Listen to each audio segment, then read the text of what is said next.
Hello everyone, April here. I'm an IELTS teacher for English Studios online class. Today we're going to discuss about IELTS Writing Test 2 for academic IELTS. Because this is a beginner class, so I will just mix my language using English and Bahasa.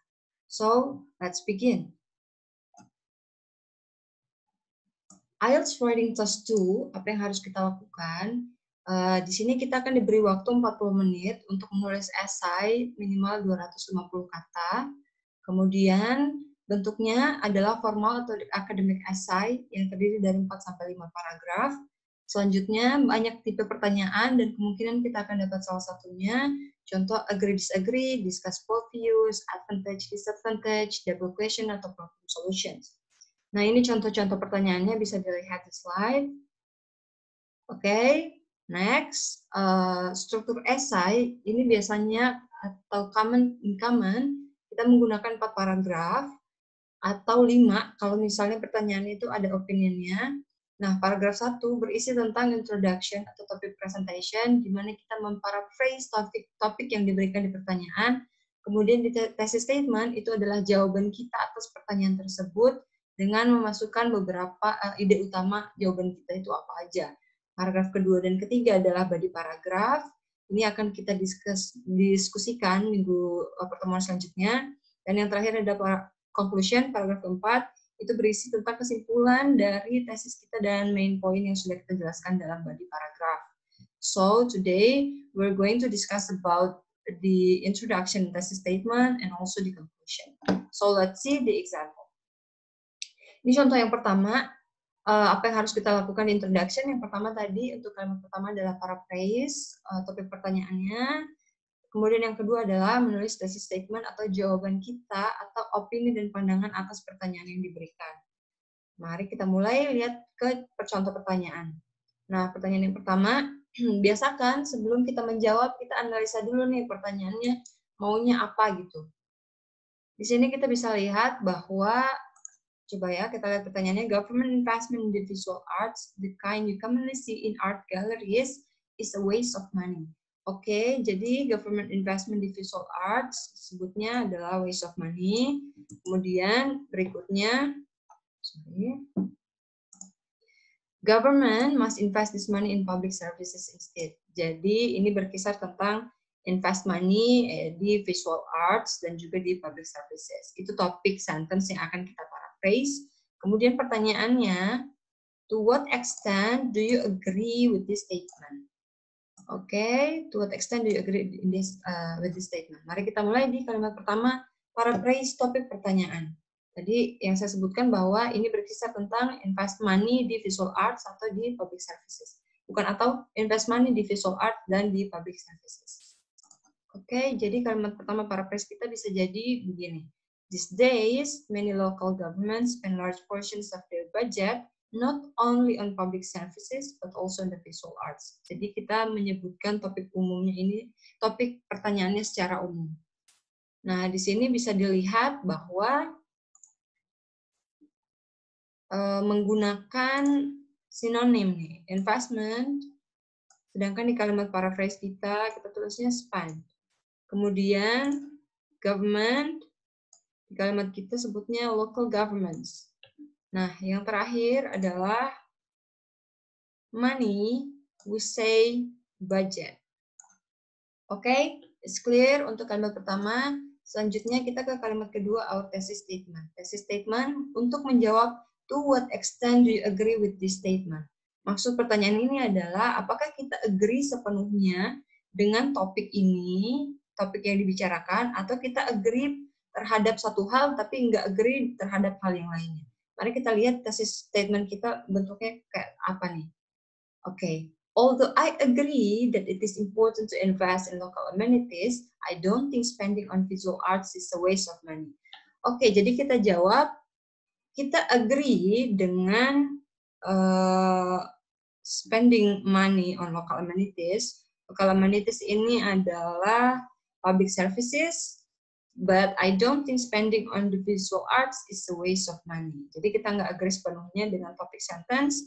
Kita bilang bahwa Saya agree di invest local amenities atau public services, tapi saya juga nggak berpikiran bahwa spending money di visual art itu adalah buang-buang uang. Oke, that's clear untuk thesis statement kita. Selanjutnya, mari kita pindah gimana caranya menulis conclusion. Nah, untuk conclusion, kita juga ada 2 kalimat.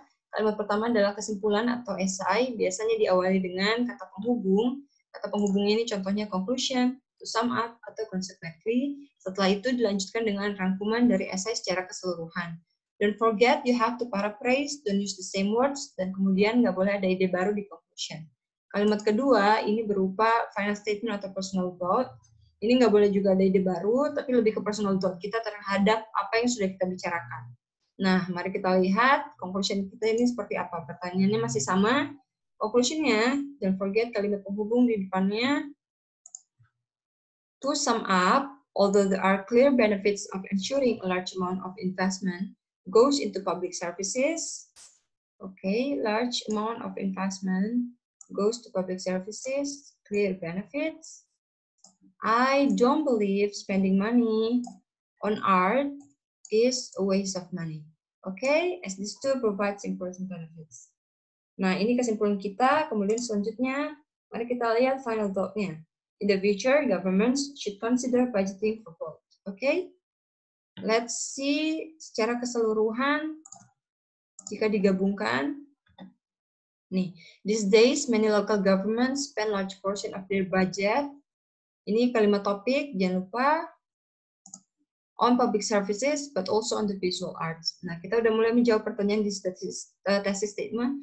Although I agree that it is important to invest in local amenities, sedang I don't think spending on the visual arts is a waste of money. The conclusion, jangan lupa to sum up. Kemudian, there are clear benefits of ensuring a large amount of investment goes to public services. Ini kita restate kembali kalimatnya. Clear benefits of ensuring money goes to public services. Kemudian selanjutnya kita sebutin bahwa to what extent we agree, I don't believe spending money is a waste of money. Okay? I think it's clear.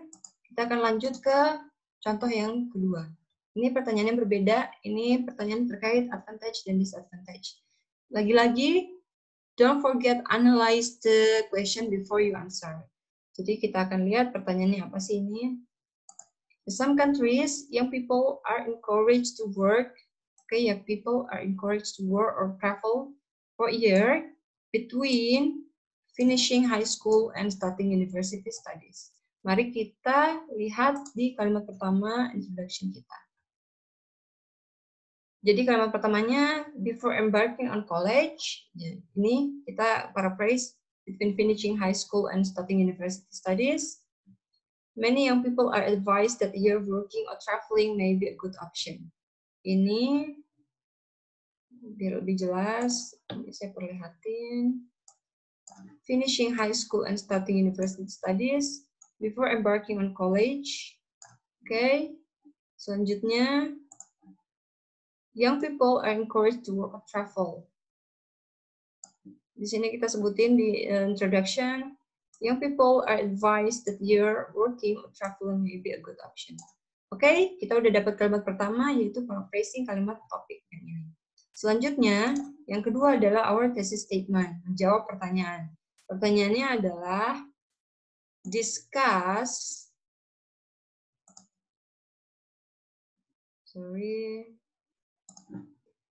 the advantage and disadvantage for young people who decide to do this.